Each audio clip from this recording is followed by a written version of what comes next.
travaille sur le festival en fait depuis 16 ans. Ce que je fais sur le festival de Deauville, c'est la présentation sur scène des films de la compétition principalement.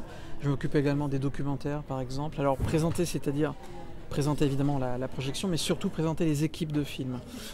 Traduire ce qu'ils vont dire sur scène, voilà, animer un peu tout ça. Et je m'occupe également de l'animation et de la traduction des conférences de presse, toujours des films en compétition. Bien sûr, tout cela est un peu est assez flexible, parfois je fais d'autres films, etc., mais globalement mon rôle c'est ça. Et en ce qui concerne le festival de Deauville, il me semble que les présentations sur scène, comme je les conçois, c'est-à-dire, si vous voulez, il y a deux types de présentations sur scène au festival de Deauville. Il y a les présentations du soir qui sont en général des films de major. Donc des films avec des grands studios, des moyens, des stars super connues, etc. Et ça, si vous voulez, c'est plus le côté glamour, paillettes, etc. Et c'est pas trop mon truc, quoi. Voilà. Donc ça, évidemment, c'est plus le rôle de ma collègue Jenny Godula, qui, elle, est au contraire plus voilà, présentation, avec une belle robe, etc. Ça, c'est vrai que moi, les belles robes me vont mal, malheureusement. Donc, c'est vrai que mon travail dans la journée, sur les films de la compétition, c'est beaucoup plus en retrait. Et donc, quelque part, puisque ça fonctionne plutôt bien, comme je vous le disais, depuis 16 ans, non, j'essaye au contraire, j'essaye de faire en sorte qu'il y ait aussi peu d'évolution que possible. Personnellement, je suis bien évidemment un très très grand amateur de cinéma, le bon comme le mauvais, je ne vous le cache pas, j'ai, comme tout le monde, hein, j'ai mes petits plaisirs honteux, donc je suis vraiment ouvert à tout. Et je regarde vraiment beaucoup de films. Enfin, j'ai presque envie de dire comme tout le monde, parce que parfois ça me paraît tellement évident que j'ai l'impression que tout le monde fait ça. Mais d'après ce que j'ai pu comprendre de quelques conversations avec des amis ou autres, en fait non.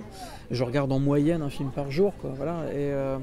Et oui, j'aime le cinéma, j'aime les acteurs, les réalisateurs.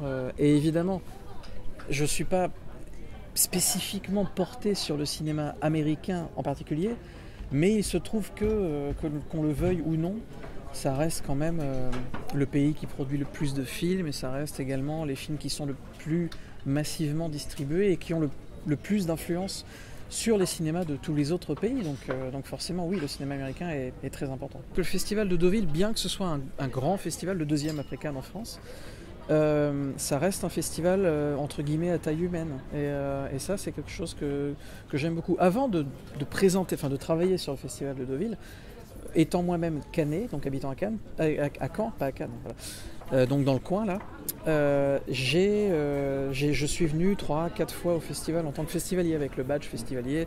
J'ai fait la queue pour voir les films, etc. Et c'était super agréable. Enfin, je sais ce que c'est que le festival de Deauville de l'intérieur. C'est vraiment super agréable. Donc je retrouve un peu cette ambiance, et puis j'aime bien penser que à mon niveau, à mon humble niveau, je participe aussi au plaisir que peuvent avoir les personnes qui viennent voir les films, participer aux conférences de presse, etc. Je trouve ça vraiment agréable. La plupart des réalisateurs, et je dis pas ça pour me faire mousser, enfin un petit peu, mais la plupart des réalisateurs qui viennent ici, des réalisateurs des films de la compétition, donc ce sont des personnes qui font genre leur premier film ou leur deuxième film, qui n'ont pas beaucoup d'argent, etc. Vraiment, ils nous expliquent que ce festival-là, c'est un des plus sympas auxquels ils aient participé.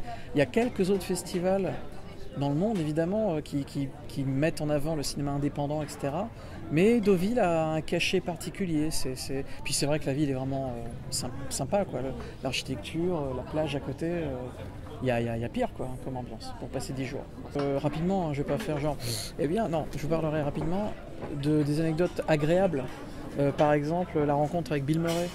Parce que Bill Murray, c'était il y a 4 ans, je crois. En fait, il n'était pas prévu du tout. Mais pas du tout. C'est-à-dire on avait évidemment, comme tous les ans, des films en compétition. Et il y en avait un notamment, je ne me rappelle pas du titre malheureusement, mais je me rappelle que la réalisatrice, si vous voulez, quand on invite un réalisateur d'un film de la compétition, on invite +1. C'est-à-dire que la personne peut venir avec la personne de son choix, quoi. Et elle n'est pas tenue de nous dire qui, etc. Donc en général, les gens viennent avec leur conjoint, leur papa, leurs enfants, peu importe. Et là, en l'occurrence, cette réalisatrice donc, d'un film de la compétition, qui n'est pas très connu, elle avait donc un +1, et elle ne nous a pas prévenu qu'en fait son +1 c'était Bill Murray. Et donc on s'est retrouvés, vous savez, moi sur le festival je m'occupe aussi de la voix off. Le soir, quand les gens s'assoient dans la salle et attendent, patientent, et que toutes les stars mondiales défilent sur le tapis rouge, moi je fais la voix off. Là vous voyez un tel qui a joué dans tel truc, etc. pour donner un petit peu d'ambiance.